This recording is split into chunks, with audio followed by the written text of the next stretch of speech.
Okay, today's lesson is called percent yield. Our essential question for today is how do we determine how well you did during an experiment? So you guys may remember back to the beginning of the year when we did percent errors, and that would tell you how wrong you were during an experiment. What we're going to do now is we're actually going to determine something different, and we're going to call it percent yield. So what percent yield is, it's a numerical value that's going to tell you how close you were to producing the correct amount of a product. So the way that we do this is you have two different values, and the first value is going to be the measured value.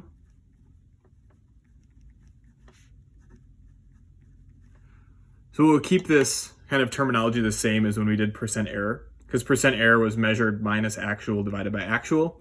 This is going to be the measured value. So this is the value that you get from the experiment.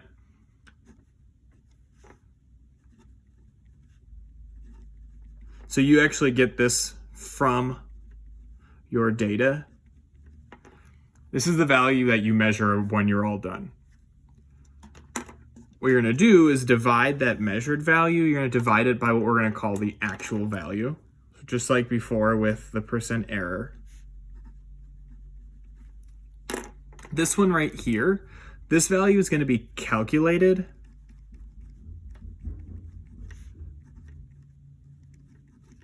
based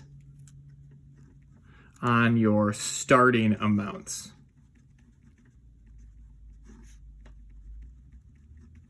So this is going to be the theoretical amount that you should have produced based on the amount of the reactants you're starting with. And then we're going to multiply that value times 100. So if your measured value and your actual value are exactly the same, so if you made exactly as much as you were supposed to, then your percent yield would be 100. If your measured value is less, your percent yield will be less than 100. If your measured value is somehow more, your percent yield will be more than 100%.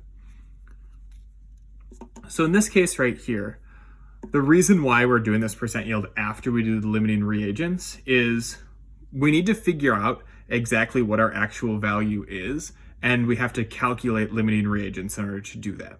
So in order to figure out what this actual value is, we need to figure out what the limiting reagent is, and then figure out how much of your product the limiting reagent would allow you to make, and then we're going to compare it to your data.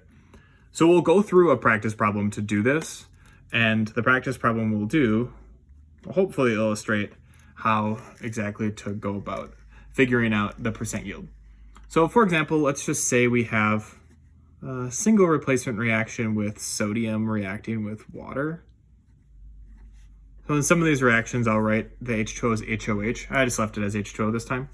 So the sodium is going to replace one of the hydrogens. The hydrogens then all by itself, H2, and the other product would be sodium hydroxide. It's H2 because hydrogen is diatomic. So then we balance this one out.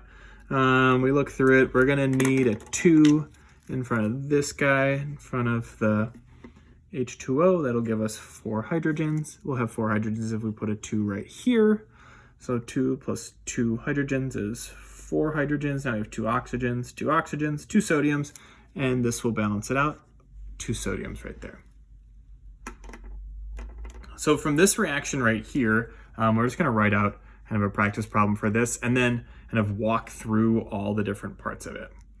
So let's say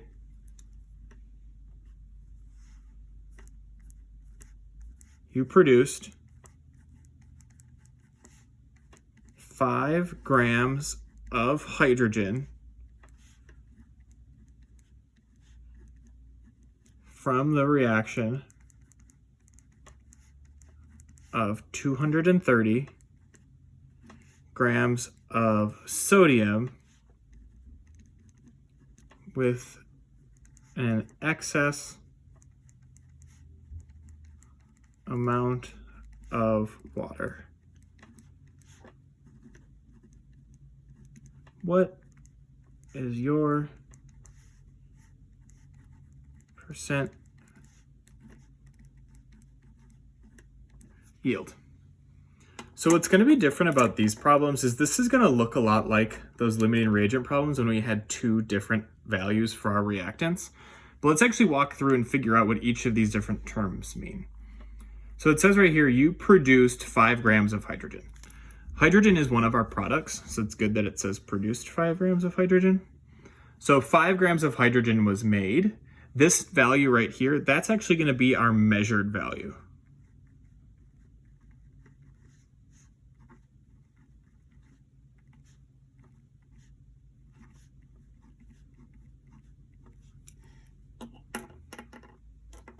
If we continue kind of walking through this, from the reaction of 230 grams of sodium.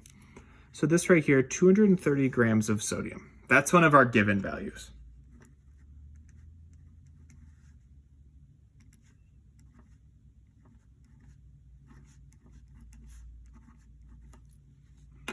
And then it also says with an excess amount of water. So what that means right there, and we mentioned this a little bit when we talked about the limiting reagents, it says excess amount of water, which means that this one right here, it doesn't matter how much we know we have enough of it.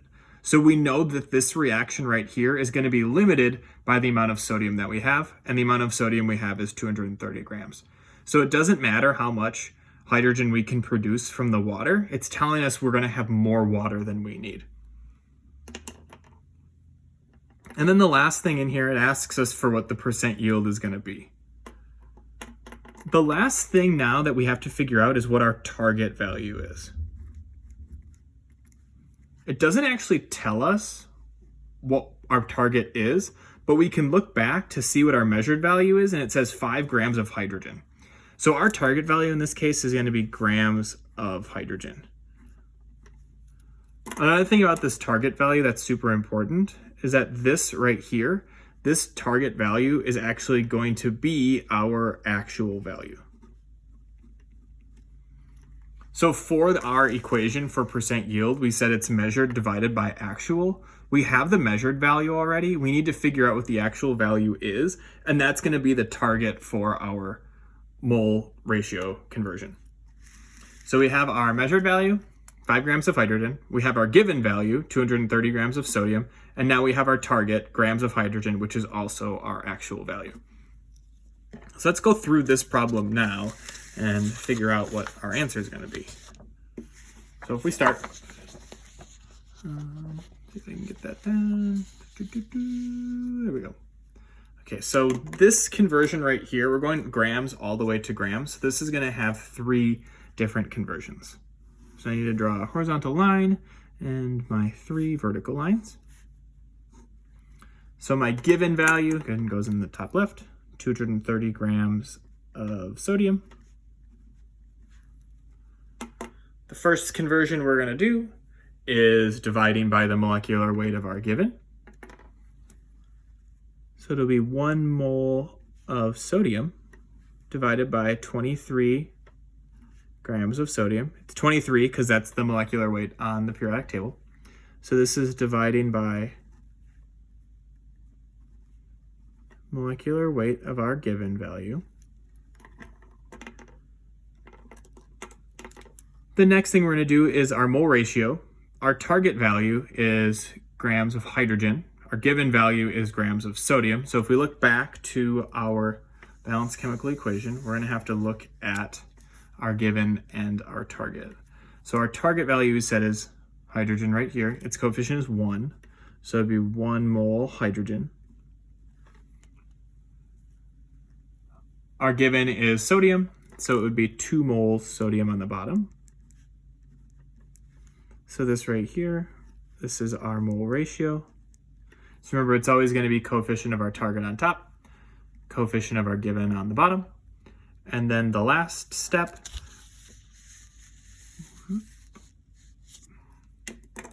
will be to multiply by the molecular weight of our target.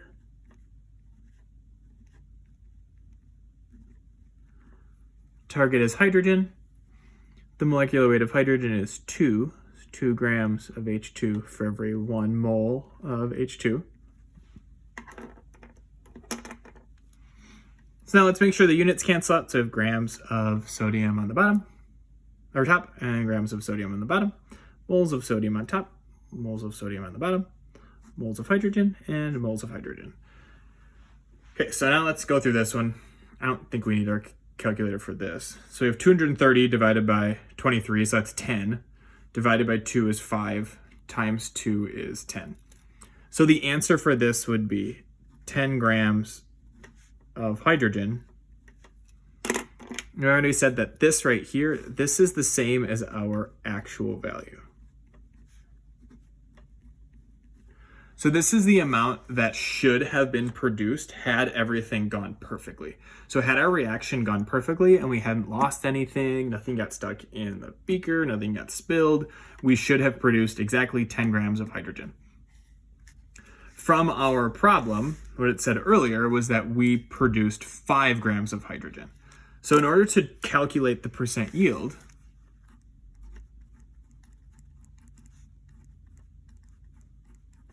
remember our equation was our measured value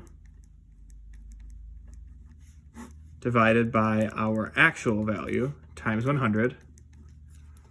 The values we have now, our measured was 5 grams. Our actual, right here, 10 grams.